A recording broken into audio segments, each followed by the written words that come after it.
You're listening to the Hayek Program podcast. This podcast includes audio from lectures, interviews, and discussions from scholars and visitors of the F.A. Hayek Program for Advanced Study in Philosophy, Politics, and Economics at the Mercatus Center at George Mason University. To learn more about the Hayek Program, visit hayek.mercatus.org. To learn about graduate student fellowship opportunities with the Mercatus Center at George Mason University for students at Mason as well as at universities across the globe, please visit students.mercatus.org. Today is Monday, June 23rd, 2025, and I am pleased to be here today with Professor Mark Pennington to discuss his new book, Foucault and Liberal Political Economy, Power, Knowledge, and Freedom, which is available from Oxford University Press, just published this year, 2025. Mark is a professor of political economy and public policy at King's College London.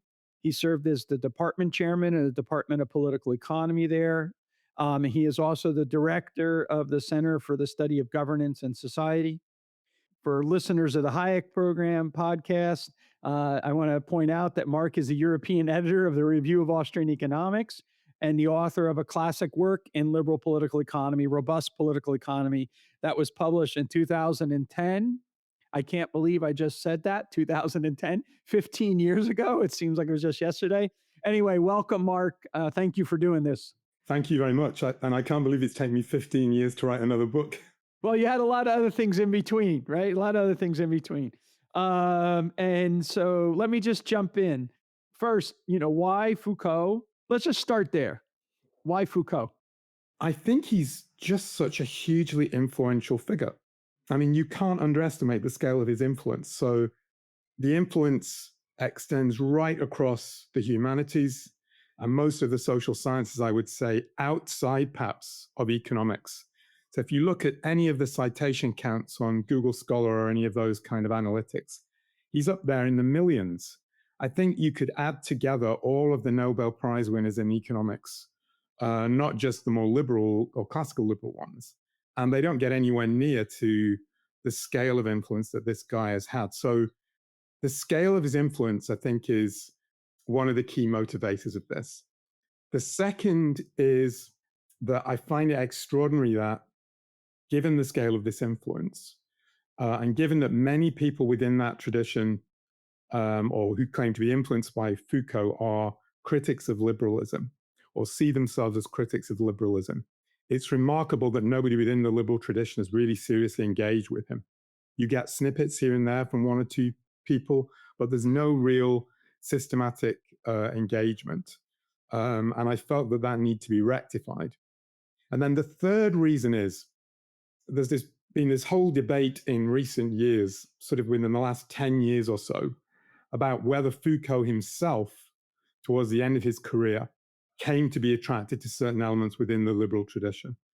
So there's these lectures that he gave in 78, 79, which were published in the early 2000s as The Birth of Biopolitics, where he presents what many people consider to be a remarkably sympathetic account of certain streams in liberal thought.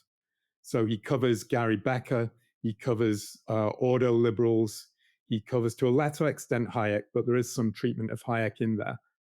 And some people on the kind of, if you like, Foucauldian left have been quite concerned that, as they see it, he actually was converting to something like a neoliberal position. And I think this is really interesting. So in my book, I don't get into the debate about whether or not he himself converted to a sort of liberal perspective. But what I wanted to do is explore elements in his whole sort of pattern of thought, or his oeuvre, if you like, to see if there are resources within it that are liberal compatible. One of the key themes of the book is that there are many Foucauldian themes that are compatible with a certain form of liberalism. That's great. I was wondering, so if you could maybe talk a little bit more about this second line of literature that you talked about, the neoliberal or the critique of neoliberalism, Wendy Brown and other people like that. So how is it that you negotiate in your argument why that dominant interpretation of what Foucault is up to you're going to push it in a slightly different direction in the way that, say, Wendy Brown or someone else does that. Well, in the case of Wendy Brown, she does not actually use the analysis that he puts forward in The Birth of Biopolitics. And I think that's actually an important point. So what she does is use other ideas from Foucault, which look at what he would consider to be, if you like, the power effects of various discourses. So somebody like Brown looks at neoliberalism as a set of discourses and thinks through the kind of power effects that these narratives and their entwinement with various institutional structures may have. But that would have been the one that generates the citation pattern that you're talking about, right? Yeah. Partly. But what's interesting is that in those lectures, that's not what Foucault himself does. So he does not actually present this kind of critique of the power effects of neoliberalism.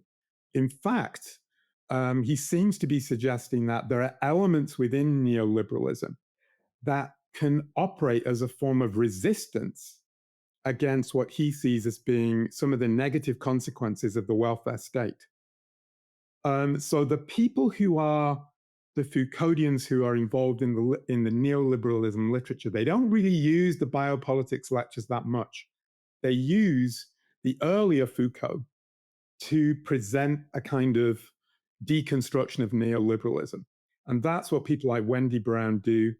And that's what the whole stream of works that are almost obsessive about the pervasive effects, as they see it, of neoliberal narratives are part and parcel of that tradition. But I don't think they come from Foucault himself. So I think that, one of the, I guess, readings that I got from your book is that there is something of value besides just the idea of tackling, say, a major thinker. So, like, back when we were beginning academics, right? Like someone like Jürgen Habermas was huge. And so it would make sense to maybe be able to, engage Habermas and try to, if I'm in political philosophy, throughout the 1970s, 80s, 90s, maybe even to this day, Rawls is central. So I have to engage Rawls. So there's an argument like that you just have to engage. But it's also the case that you're making an argument that something about Foucault, and in particular, what you stress later on, this self-creation, or what I would call self-authorship. But there must be some blind spots that you're seeing in classical liberalism that leveraging Foucault, besides the idea of just engaging with the dominant literature, that there's a blind spot maybe that needs to be filled in or can be emphasized more by drawing on this Foucaultian, as you put it, Foucaultian idea. Because again, it's not like the book is, you're not trying to talk about Foucault per se, but what Foucault's ideas can do for us, basically. So maybe elaborate a little bit on that. Yeah, absolutely. So I think, well, there's a number of aspects to that. So one thing I find very attractive about his ideas is the particular understanding of freedom that he has. So it's the idea of freedom of self-creation. And in that, he believes that there is no authentic underlying self outside perhaps some very basic kind of biological parameters. He thinks we are largely the product of the discourses or various sort of social systems within which we're situated. But he also believes, and this is something that a lot of people miss out on, that people have the capacity of agency to recreate themselves in the face of these kind of systems. So there's a very, if you like, individualistic streak to Foucault, which is about the capacity of agents to reshape themselves. And you can think of him being concerned about the kinds of systems of social control that narrow the space within which that kind of self-creation can take place. So that is a very liberal-friendly theme. So he's known, for example, obviously as a critic of what's called disciplinary power.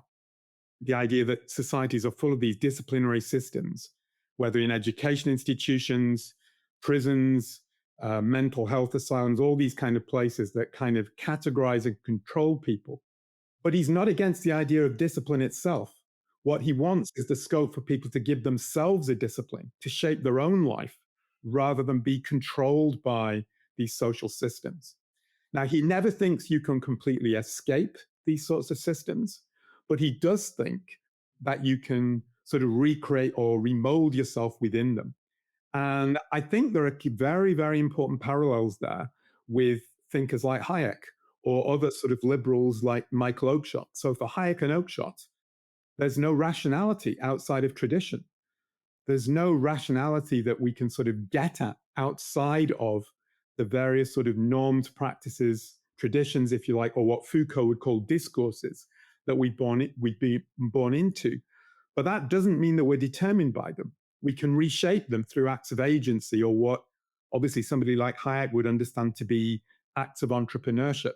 So there's this entrepreneurial aspect in Foucault, what I'd call a situated entrepreneurship or a situated individualism, that I think has got many commonalities with liberal thinkers and themes. And I think it's a shame that people haven't sort of recognized that. When I was, reading that aspect of it, I have a little note here in my notebook that jumped out to me, which is the interrelationship between the arguments that you were just talking about of a situated kind of agency kind of idea that is also in Buchanan's Natural and Artifactual Man, and also Buchanan. So not only are we self-authors of our lives, it's because we're self-authors of our lives that we're able to be self-governing societies. And so it's the combination of those two. Maybe we can talk a little bit about that, but before we get back to that, I wanted to, for listeners that might not know, Foucault made originally these major arguments with prisons and then with the medical industry.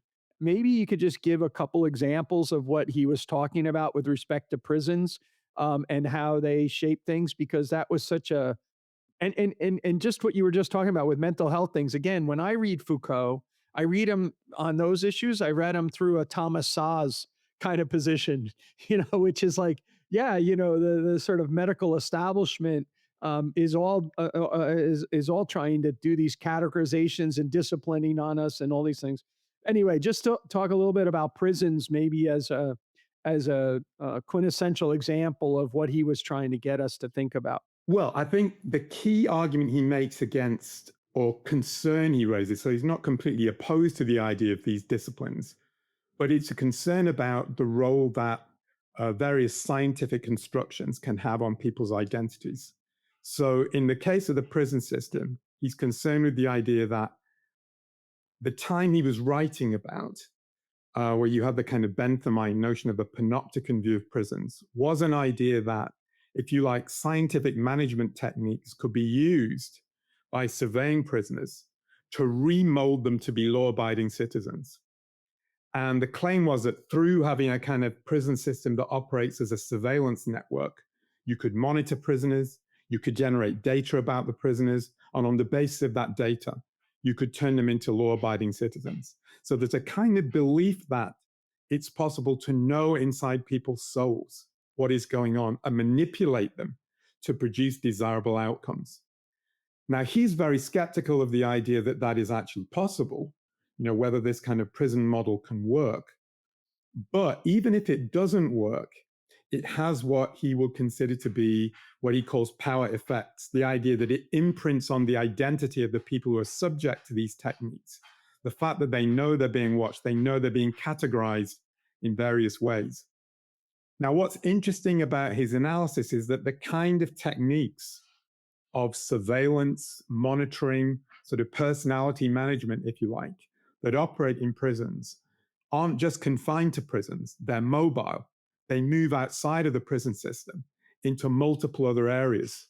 So if you think of what happens in the school system, where people are categorized according to ability rankings or various age profiles, all of these are sort of similar techniques for classifying, monitoring people, and molding their behaviors. And the concern he has is these kind of techniques, if they kind of take over a whole society, can be seriously limiting on people's capacities to create themselves, to find their own disciplines or their own ways of giving meaning to their lives. So that's one concern.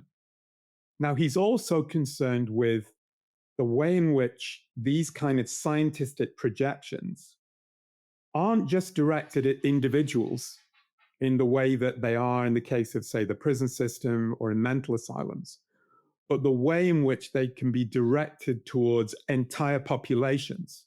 So he makes a distinction, which is a very important one, between disciplinary power, which targets individuals, that tries to get them to conform with certain behavioral patterns, and biopower, which targets whole populations. And this is the kind of sort of set of narratives which claim that various experts can identify societal disequilibria and then can propose various mechanisms to bring society as a whole back into line with some kind of desirable pattern. So you can think of various forms of utilitarianism being like that. You could think of macroeconomics being a variant of that. You can think of various social justice narratives as being concerned with that. And there's the idea that correcting pattern anomalies or disequilibria also tends to generate these kind of surveillance systems that are about monitoring people, grading people, trying to change their behavior in ways that, if they take over a society, can really limit people's freedom of maneuver. I just wrote a paper on James Scott and the issue of legibility, right, which is a tool of social control. And so much of this is actually very much, this is where the liberal connection, I think, is because liberalism is grounded in a critique of social control, and these structures of power are all about social control, in some sense. I don't know if you know this, but in my first book, I actually use a quote from Foucault to start the book, which is from Power Knowledge, which is about the reading of Marx. And Foucault argued in Power Knowledge that the purpose in reading Marx is not to excuse him in advance for the Gulag, nor is it to condemn him in the advance for the Gulag, but instead to interrogate the text to see what might make possible the Gulag in the text. And I've always thought that that's also something we should be doing. You know, yes, I agree with that about what was in Marx, but I think it also should be the things that we think about with regard to, classical liberal thinkers, right? And so this is, I mentioned this to you before, but, a lot of people argue that the problem with classical liberalism, right, is that it suffers from hypocrisy.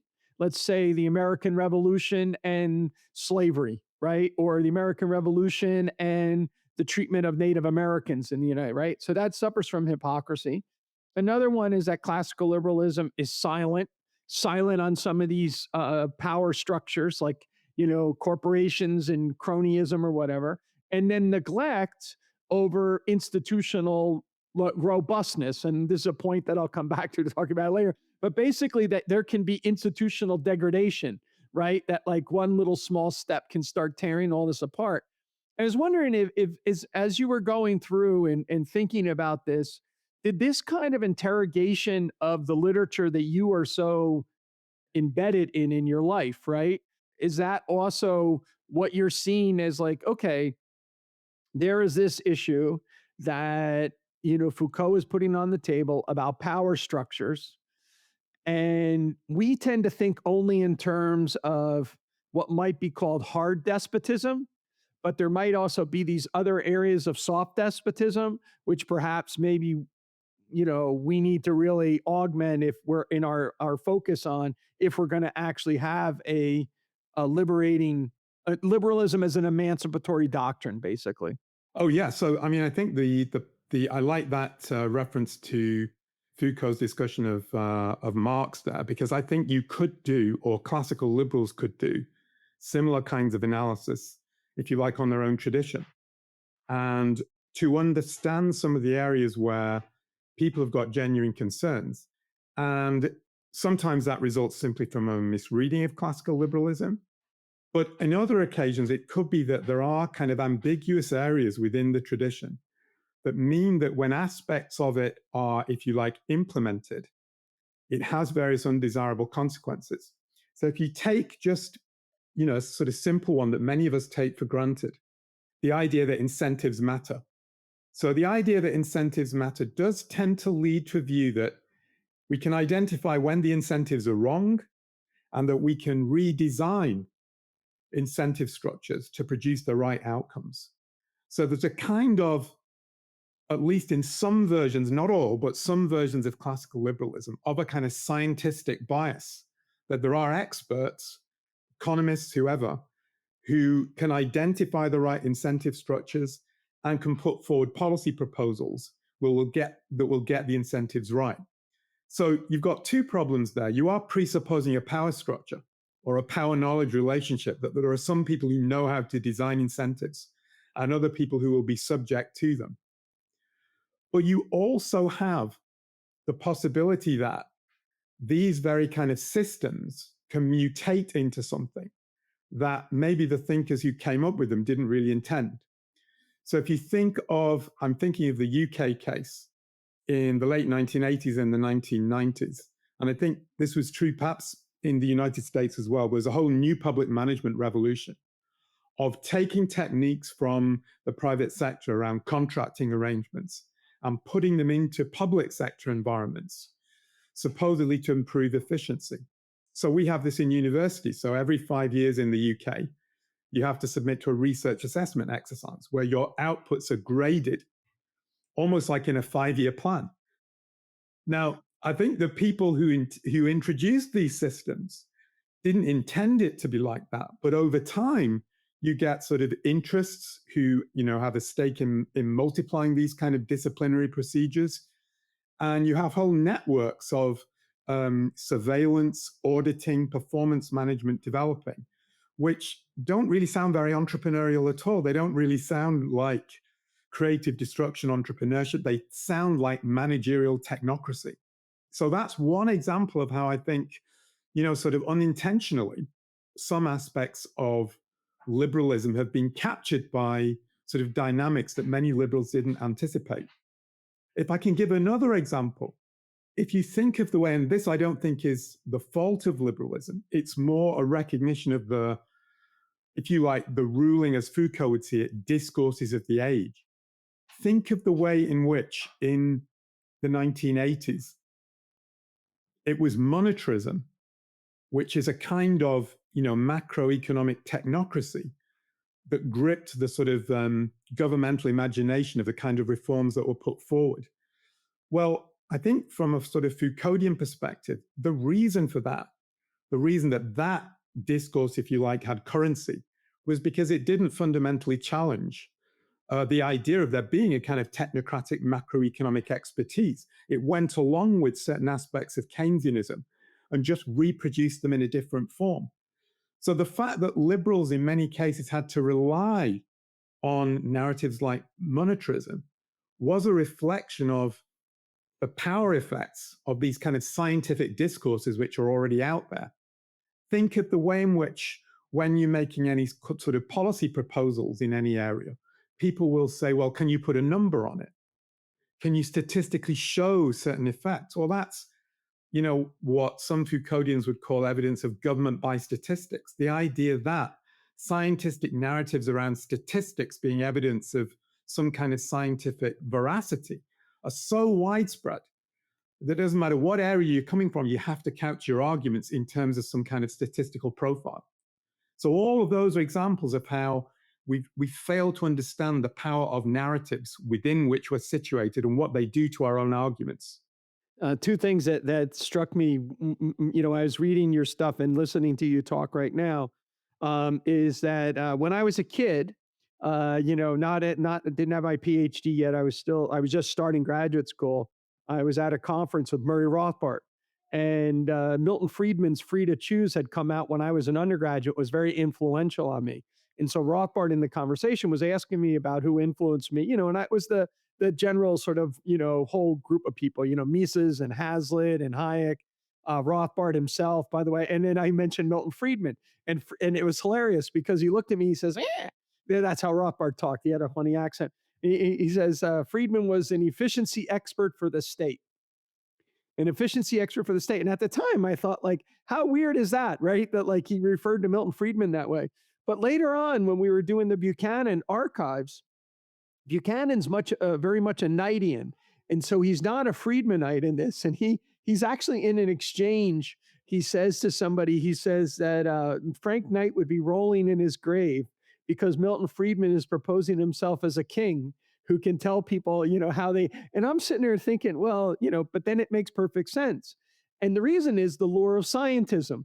So I was wondering if you could tease out a little bit more of this issue that's associated with what you call postmodern liberalism kind of idea, and the issue of the scientistic narrative that has so dominated the conversation in our public policies in the UK and the United States for 100 years. Right? It's not like it just sort of happened yesterday. This has been the default policy, and just to push a little bit more on that, to maybe things like this is what Easterly's railing against, right? In contrasting development by consent versus development by the efficiency experts from the state from afar. And so I was just wondering if you could tease out this problem of scientism a little bit more, that because it's such a key part of Hayek, but it's also such a key part of this whole discourse.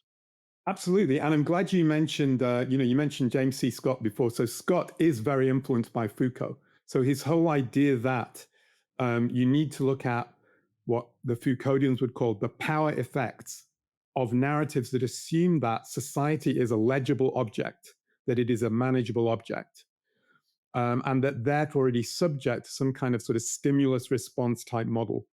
That is, if you like, a dominant theme across many sort of social scientific fields. The assumption is that society is legible, that we can sort of develop a kind of law-like understanding of it, and that we can design, therefore, public policies according to those kind of laws.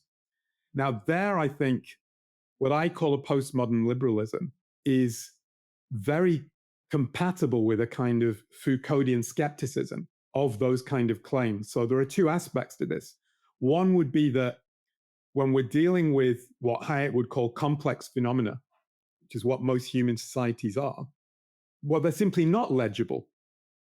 So the idea that you can pull levers, identify law-like regularities, and just sort of push buttons or pull levers to deliver outcomes is erroneous. But I think where Foucault adds something interesting to this is the idea that even though these kind of systems don't work to deliver the objectives, the kind of control they promise, they have these sort of power effects where if people believe these narratives, it can impinge on their own capacities to engage their own freedom. For example, to experiment with various forms of self-governance rather than relying on experts to sort of tell them what to do. And I think we see this in many sorts of areas. So I mentioned this in a paper that I wrote 2 or 3 years ago, but I think the response to the COVID pandemic is very indicative of this. So I don't personally have a very strong view on whether the lockdowns were the right response to the pandemic. But what I think was remarkable was how in supposedly liberal societies, where people value individual liberty, freedom, etc., the lockdown narrative took hold so rapidly, and how few people questioned it. And I think that was really symptomatic of the fact, actually, that in many other areas of life, the advice about the foods we eat, whether or not you should smoke, how much you could drink, all of these sorts of things, people are used to now being told that there are experts who have certain kinds of knowledge, which give them the authority to govern, which is really unquestioned. So I think that's a very important parallel between a kind of Austrian economics, Hayekian skepticism of scientism, and this Foucauldian kind of view. I wanted to point out just two things and see your reaction to it, because it's been shocking to me in this regard. So the first one is about Frank Knight, and I actually wrote to Ross Emmett, who's an expert on Frank Knight, about this, and his response is kind of interesting. But Knight refused to become president of the American Economic Association while he was an active scholar, and so they gave it to him at the very end of his career. He finally agreed to do it. And he gives a speech. It's in 1951. So it's the heyday of Samuelson dominating Keynesianism and all this stuff in the US. And he gets up there and he explains that not only is Keynesianism a wrong theory, and then he says the following thing: it's non-democratic. It's a non-democratic, and so we should be. And I asked Ross, I said, Ross, how did people react to that? Do we have any evidence of the real time? He says, as much as he's looked, he can find no reaction. He says he just thinks the audience just saw, well, that's this guy's crazy, he's gone insane, and everything like that. But I also want to point out at the very end of Eleanor Ostrom's Nobel Prize, she just addresses exactly what you were just talking about. She says the following thing. She says, the most important lesson for public policy analysis derived from the intellectual journey I have outlined here is that humans have a more complex motivational structure and more capability to solve social dilemmas than posited in early rational choice theory. Designing institutions to force or nudge entirely self-interested individuals to achieve better outcomes has been the major goal posited by policy analysis for governments to accomplish for much of the past half century. Extensive empirical research leads me to argue instead the core goal of public policy should be the facilitation of institutions that bring out, allow humans this creative space. I don't think anyone ever quotes that passage from, she's extremely cited across the board, just like you're talking about, but I don't think anyone hones in on what that actually means when they try to use her research, because that is a radical implication of her research. Absolutely. And I think, obviously, Ostrom doesn't refer to Foucault in that book, but the analysis she gives in Governing the Commons, you could understand to be a kind of critique of a certain power-knowledge complex, which is the idea that there are governance experts who know how to manage common pool resources. And that gives them the authority to take over, in some cases, the resources of other people, or to impose particular rules of governance on them. And in many cases, this doesn't work because the agents who are claiming this expertise don't actually have it. But also, it creates, if you like, these Foucauldian power effects, where the people who are subjected to this kind of interference are treated almost in the same way that the victims of colonialism were, that they're led to believe that they are in some sense inferior to the people who are intervening and who have the authority to introduce these kinds of rules. So I think, there are many areas where this happens. I think that this is one of this is the problem that I have in a lot of these things, is that, maybe it's because I grew up in a generation in which Foucault was constantly in the background in the way that you're talking about. But when I read the classical liberals, I don't see them as not being aware of these problems. Adam Smith described The Wealth of Nations in a letter as an aggressive assault on all of British commercial life, right? And so it's never like that classical liberals defended crony capitalism. They were violently opposed to it. Adam Smith is anti-slavery. Adam Smith is anti colonialism, right? And so it's never the case that they sort of acquiesce to these power structures. They always stood in opposition to those. Mises refers to colonialism as the, bloodiest, experiment in mankind or whatever, right? History of mankind. And so there is this concern, but the concern doesn't, I guess, jump off the page to a lot of people. And maybe the main thing that you can drive from this is by emphasizing a thinker in which, to every reader of him, these concerns jump off the page, that we can then, embolden the liberal doctrine, in a way that it previously had been. So it'd be very interesting to me to see how people that are in the neoliberal critique, say a Quinn Slobodian or whatever, engage your book. I think that would be really quite fascinating.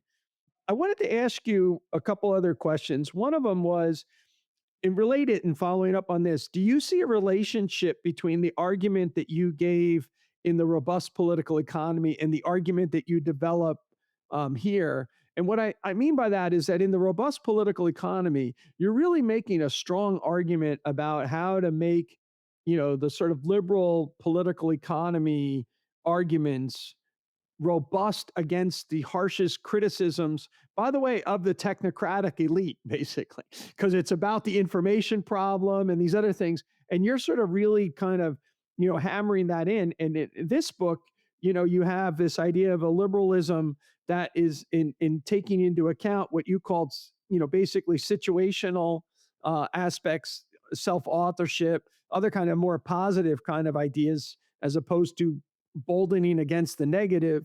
Now you have, is that how you see it? Or, how do you see what's going on there? So I think this book takes seriously ideas around identity and how identity-based questions relate to institutions much more seriously than the robust political economy. So, the robust political economy was about what kinds of institutional arrangements are robust in the face of incentive problems and kind of Hayekian knowledge problems. And I guess you could see this book as taking that forward and saying, what kind of arrangements are robust, if you like, in terms of identity effects?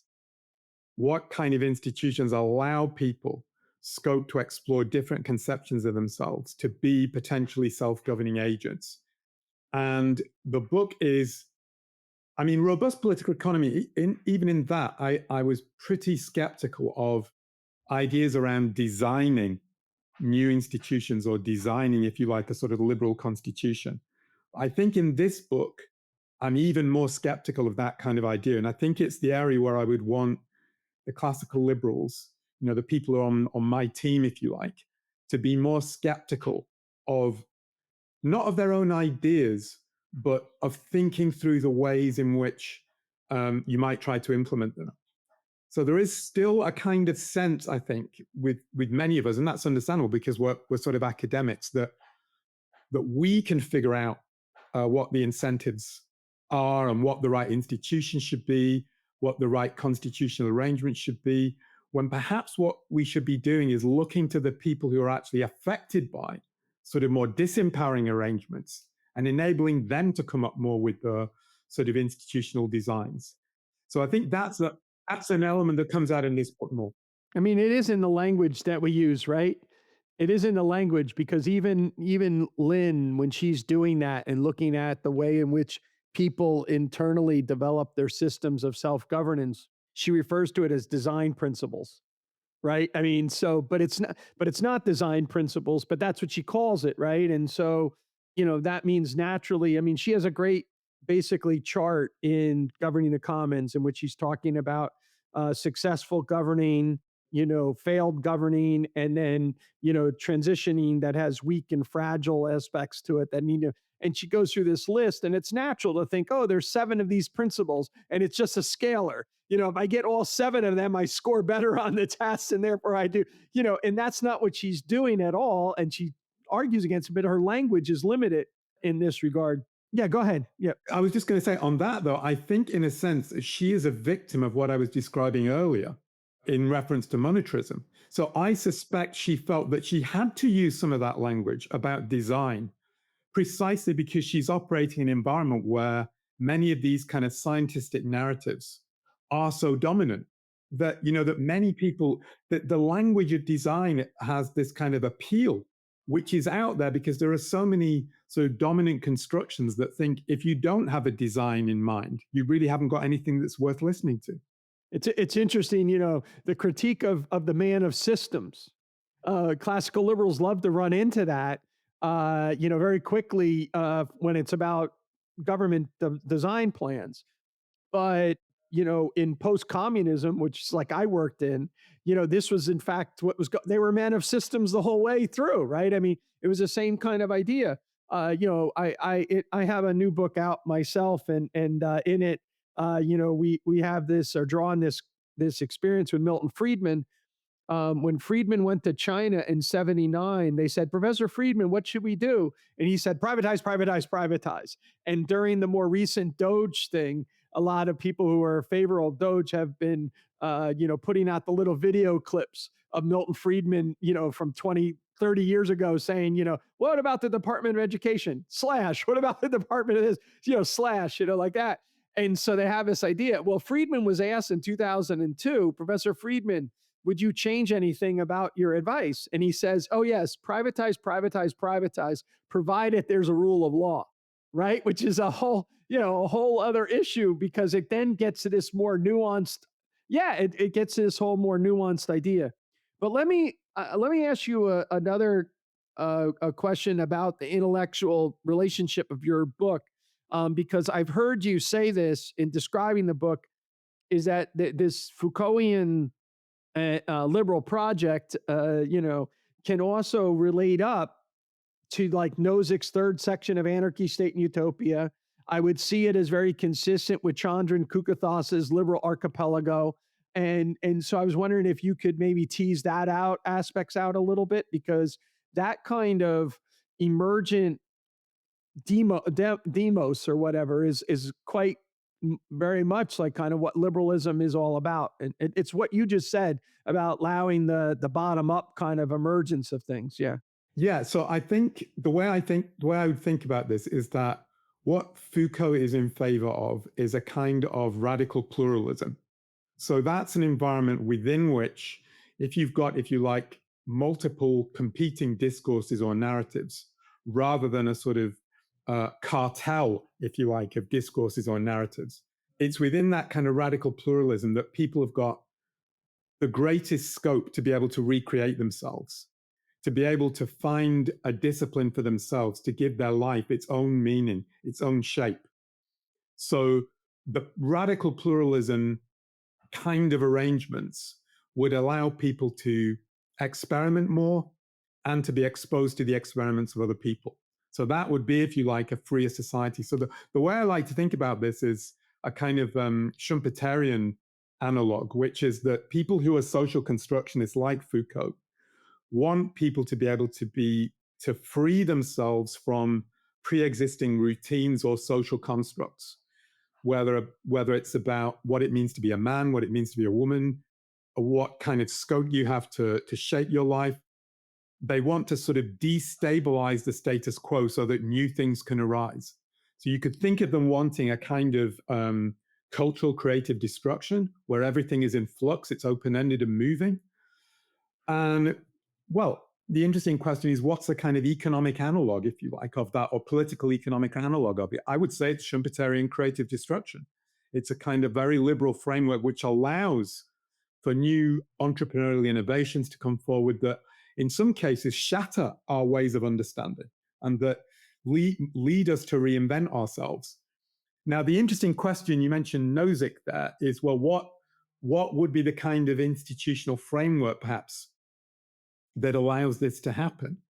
And I think you could say it would be something like the meta-utopia section of that book, where you've got, if you like, multiple communities doing different things. They're governed by different narratives, different discourses, different disciplines. And through that, you have the greatest scope for freedom to be exercised. What you don't want, if you're Foucault, is for the state apparatus to be colonized by any one set of narratives or any one set of discourses, which is what he would see as a totalizing or normalizing society where everybody is ranked against a single goal or purpose. You want something that's much more pluralistic, which means that the state is more minimal in its character. Now, that isn't something that Foucault himself said, but I think it is certainly compatible with his kind of philosophical system and some of the concerns he had about power and freedom. There's a book that came out, in the late 80s by Steve Macedo called Liberal Virtues. And he really lays out this idea of the cosmopolitan notion, right? And the idea that we want to maximize the kind of smorgasbord aspect of human living. And I think that's they're also at the very last paragraph of the Constitution of Liberty, Hayek embraces this idea that we need to have a framework to experience the joys of all of human diversity, basically. And I think a lot of people they don't see that aspects of them. So again, there's, going back to the Foucault quote, we have to ask, why is it that people are not reading what it is that we read in these documents? And so figure out how to do that. Can we just pursue that a little bit more? Because I think that's an interesting question. So if you think about, what I've just said is about, the value of creative destruction. But within, I think, this radical pluralism, there's also got to be room, if you like, for various forms of conservatism. So you don't want to be in a society where you're told that you must be an innovator, that you must subject your life to change all the time. So there's got to be room for kind of push and pull between people who are the disruptors and those who are wanting to conserve things. And that applies in other areas as well. So, going back to the earlier conversation, we as classical liberals, we often talk a great deal about economic growth. Well, I value economic growth, but we also have to recognize that there are people who are more skeptical of economic growth. So, a genuinely pluralistic liberal society is not one that says growth is the be all and end all of everything. It's one that allows people to pursue growth, but it also allows people to pursue, various forms of environmental conservation, whatever. But many liberals are often so fixated on growth that, the narrative sounds very monocentric. It doesn't sound very pluralistic. So I think that's, again, one of the other areas where we need to think about that quite critically. Yeah, I was thinking, you're influenced by Lavoie. I was very influenced by Lavoie.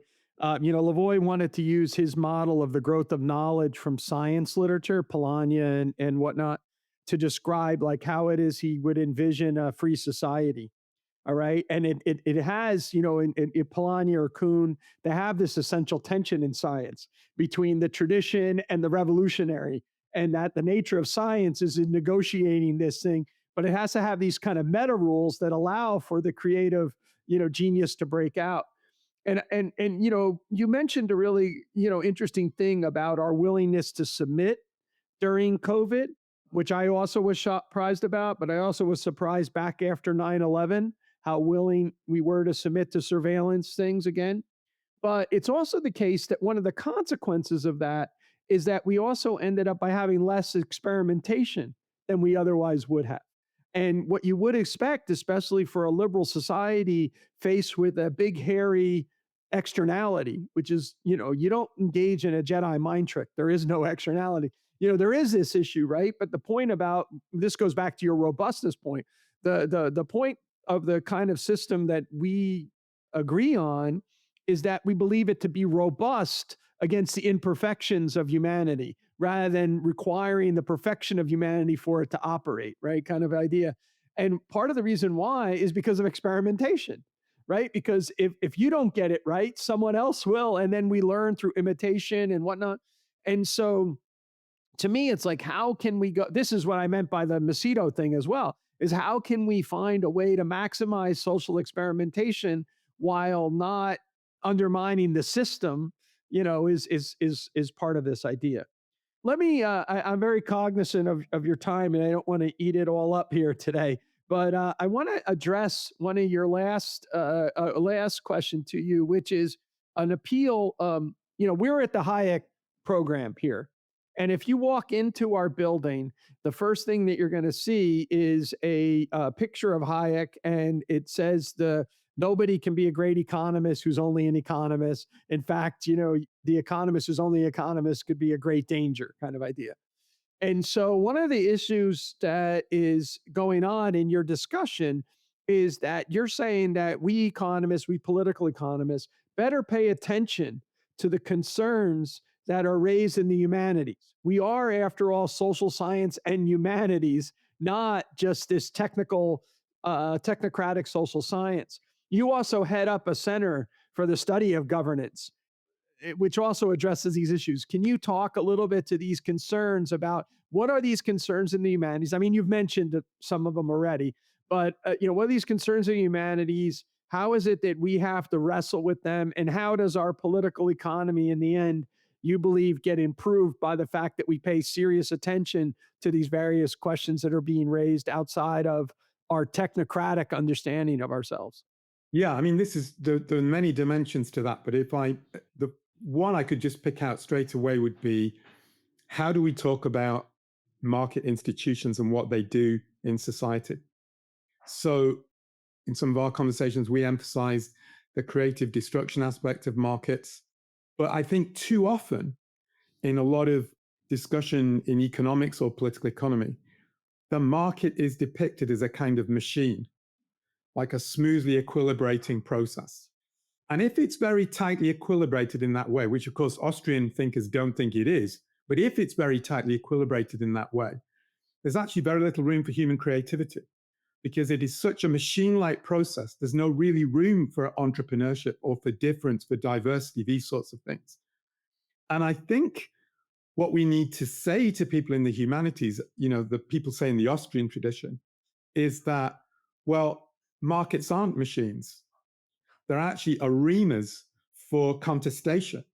They're often quite conflictual, that they're closer to a kind of creative drama rather than to this smoothly equilibrating sort of process.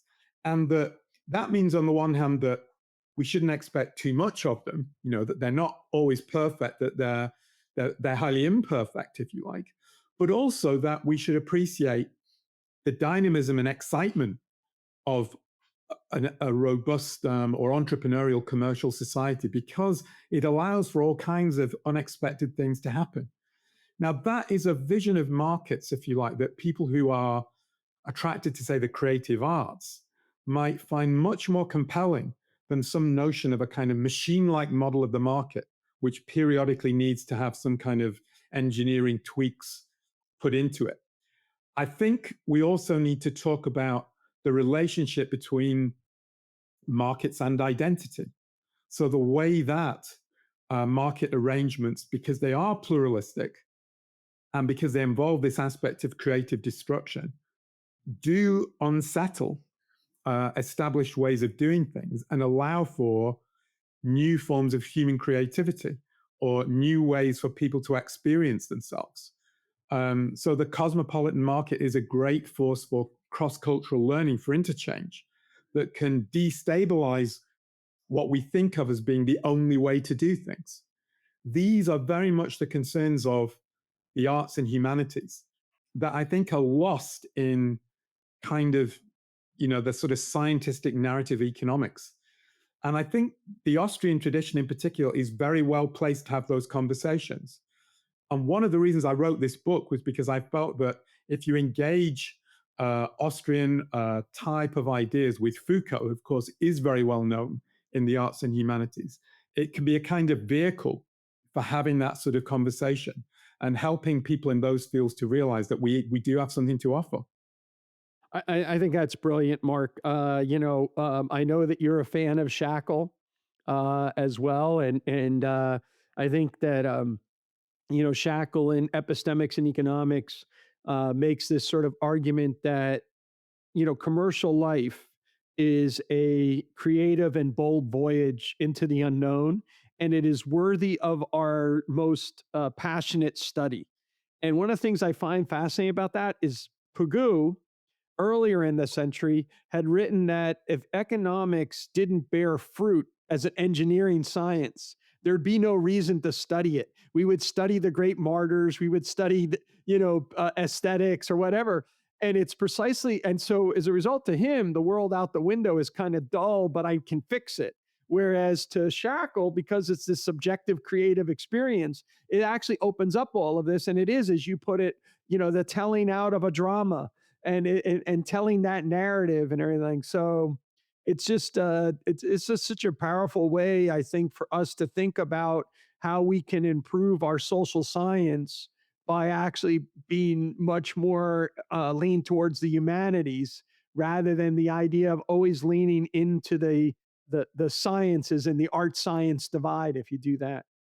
So, do you have any last things that you really want to stress about what the book and your experience writing it, and what's your plans now after?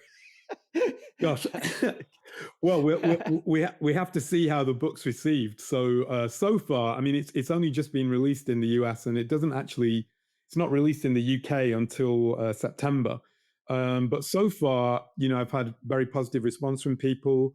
They see it as a very new sort of project, so I'm very excited about that.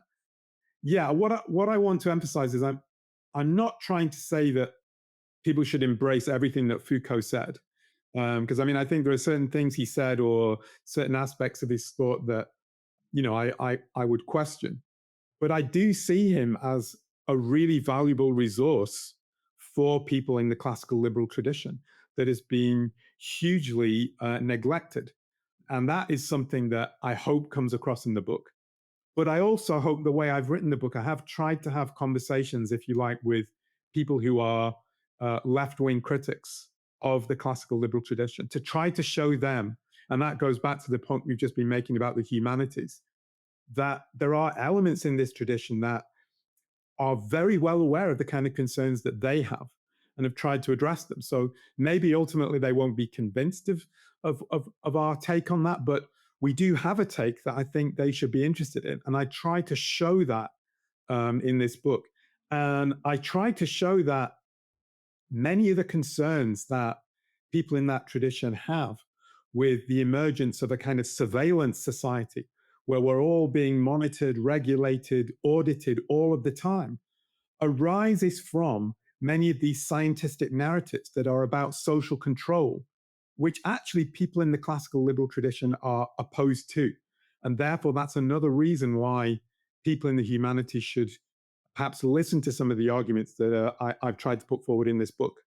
Well, Mark, it's a brilliant book, and I wish it the greatest success. I hope that you have a great amount of tours that you do on both in person and also through these kind of ideas. But I'm absolutely thrilled that you were able to sit there and talk to me about it today. And I really do think that it's, you have put yourself at the forefront of trying to develop and defend one of the most creative aspects of the liberal tradition. So congratulations on that.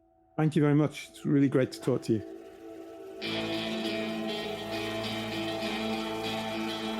Thank you for listening to the Hayek Program podcast.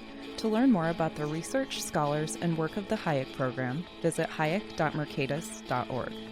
For more information about graduate student fellowship opportunities for students at Mason as well as at universities across the globe, please visit students.mercatus.org. We hope you recommend students to our programs or consider applying yourself.